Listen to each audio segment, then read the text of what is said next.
Assalamualaikum warahmatullahi wabarakatuh. Perkenalkan, nama saya Gusti Robani dengan NIM 190901110.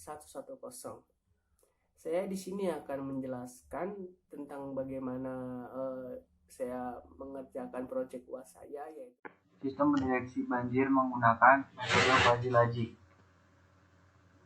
Yang pertama, pendahuluan. Latar belakang. Fenomena banjir disebabkan oleh 3 faktor, yaitu kondisi alam, peristiwa alam, dan kegiatan manusia. Faktor kondisi alam yang dapat menyebabkan banjir adalah kondisi wilayah, misalnya letak geografis suatu wilayah, dan peristiwa alam yang bersifat dinamis yang menjadi penyebab banjir, seperti curah hujan yang tinggi.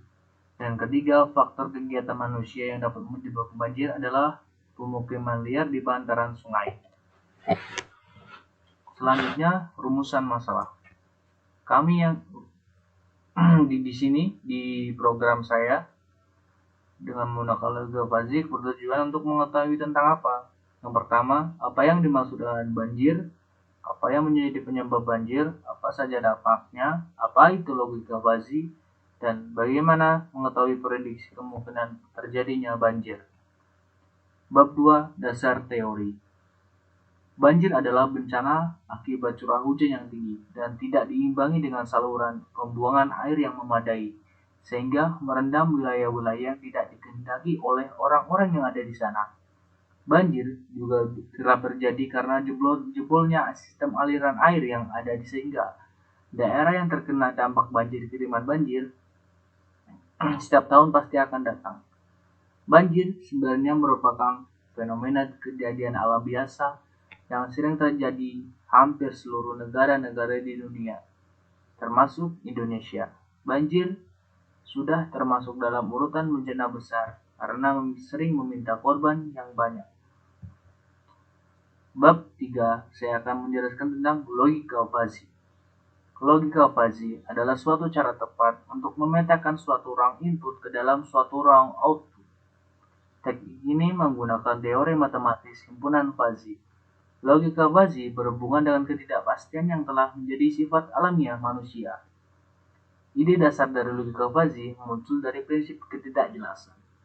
Teori fuzzy pertama kali dibangun dengan menganut prinsip teori himpunan. Dalam himpunan konvensional, Kripps, elemen dari semesta adalah anggota atau bukan anggota himpunan. Dengan demikian, keanggotaan dari himpunan adalah tetap. Bab 4, metode penelitian. Tahapan dan penjelasan rumus input fuzzy logic. Diketahui, curah hujan mempunyai 3 himpunan keanggotaan, yaitu gerimis, sedang, dan deras. Lama hujan mempunyai 4 kehimpunan keanggotaan, yaitu sebentar, cukup lama, lama, dan lama sekali. Debit sungai mempunyai 3 himpunan, yaitu rendah, sedang, dan tinggi. Dan yang terakhir, prediksi banjir meliputi 3 himpunan keanggotaan, yaitu tidak banjir, banjir sedang, dan banjir besar. Keempat inputan fuzzy ini mempunyai keanggotaan masing-masing. Contohnya adalah curah hujan dengan gerimis, yaitu dengan deklarasikan 0, mm sampai 50 mm, dan sedangnya 25 mm sampai 75 mm, dan deras 75 mm sampai 100 mm. Selanjutnya itu komposisi aturan fuzzy.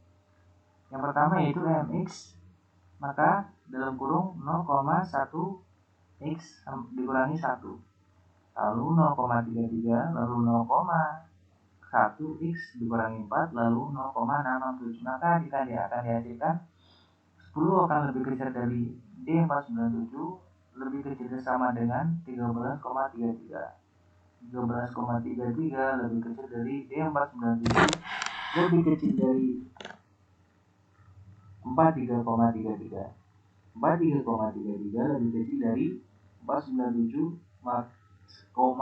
D485, maka lebih kecil dari sama dengan 46,67. 46,67 lebih kecil dari D485, maka lebih kecil dari sama dengan 100. Lalu kita lanjut yaitu dengan menggunakan perhitungan difusifikasi, yaitu dengan nilai Z akan di atas, rumusnya di atas ya, lalu Z-nya dikalikan M1 ditambah M2 tambah M3 tambah M4, lalu di bawahnya L1 tambah L2 L3 L4.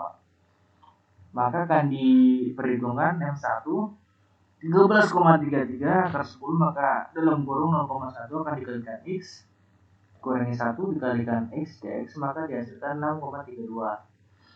M2 4,33 akar 13,33, maka dalam kurung 0,33 akan dikalikan X dx akan dihasilkan 283,0167.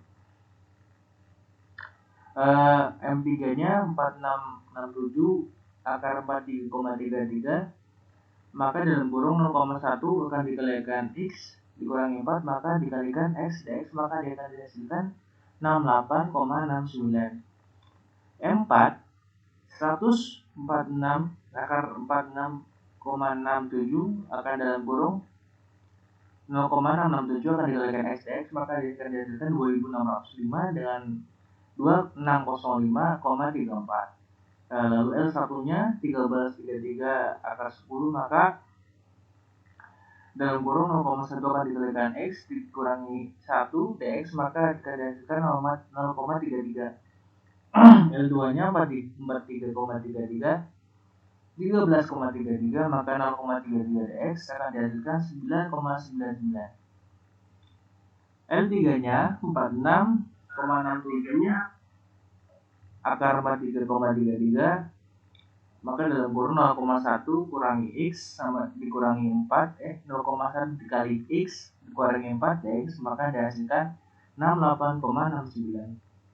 Yang terakhir L4 nya yaitu 100 akar 46,67 akan dalam kurung 0,667 akan dikalikan dx, maka akan dihasilkan 35,37. Dan nilai Krips outputnya yaitu dengan Z, maka akan dideklarasikan Z sama dengan 0,32 ditambah 28,60617, maka ditambah 68 ditambah 2065 dibagi 0,03 ditambah 9,99 ditambah 68,69 ditambah 3537, maka akan dihasilkan 2963,367 per 47,78, maka akan dihasilkan 62062. 62,062. Batasan nilai outputnya adalah 1, nilainya aman, atau batas nilai outputnya lebih kecil dari 15. Klik Edit Add Variable Input untuk menentukan banyaknya input yang kita inginkan, dan klik Edit Add Variable Output untuk menentukan output yang kita inginkan seperti tampilan di bawah ini. Klik curah hujan 2 kali.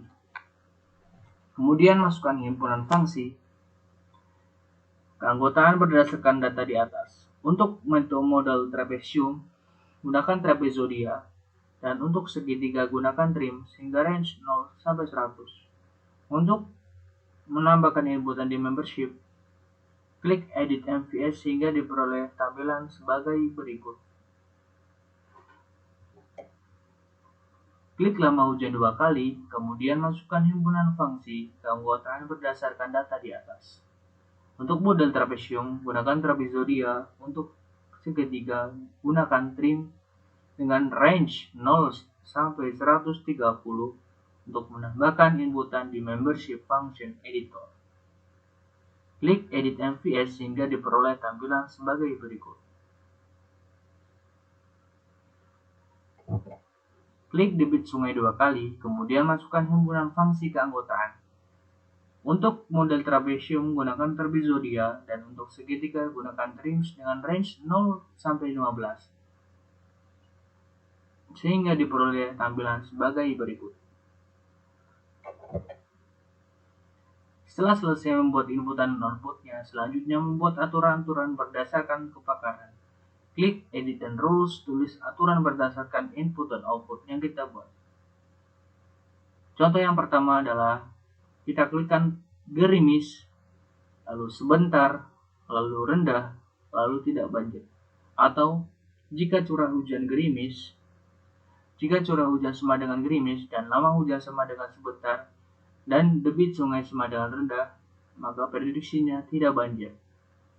Yang kedua, contohnya, jika curah hujan gerimis dan lama hujan cukup lama dan debit sungai rendah, maka prediksinya tidak banjir. Yang ketiga, jika curah hujan gerimis dan lama hujan sama dengan lama dan debit sungai sama dengan rendah, maka prediksi banjir tidak banjir. Jika curah hujan deras dan lama hujan cukup lama dan debit sungai tinggi, maka prediksi banjir adalah banjir bandang. Hasil dan pembahasan. Maka akan ditampilkan hasil programnya sebagai berikut. Jika curah hujan 8, lama hujan 7, dan debit sungai 14, maka akan diperoleh prediksinya banjir adalah 0,75 meter atau banjir biasa. Analisis dan hasil program. Banjir adalah banjir biasa dengan program sistem prediksi banjir yang kita input tanda seperti yang telah dituliskan, bahwa Fazzi akan melakukan pembelajaran melalui logika Fazzi yang telah dimasukkan. Dapat dilihat bahwa kita memasukkan nilai 8 mm pada curah hujan, 7 menit pada lama hujan, dan 14,14 mm untuk debit sungai. Maka secara cerdas sistem Fazzi akan mempelajarinya dan menampilkan hasil 0,75 meter dengan prediksi banjirnya A. Bab 6. Penutup. Dapat disimpulkan bahwa perancangan program sistem prediksi dini tentang banjir sangat bermanfaat. Masyarakat dapat memperoleh informasi dini mengenai banjir sehingga dapat mengurangi korban ketika banjir datang. Terdapat keterbatasan parameter yang digunakan untuk pendeksian dini tentang banjir, karena masih banyak faktor lainnya yang dapat menyebabkan banjir. Oleh sebab itu, program ini belum mampu untuk memprediksi datanya banjir dengan akurasi yang tinggi. Cara paling efektif untuk menjaga banjir adalah adanya sikap atau perilaku menjaga kebersihan lingkungan hidup kita dengan cara yang efektif dan menanggulangi ketika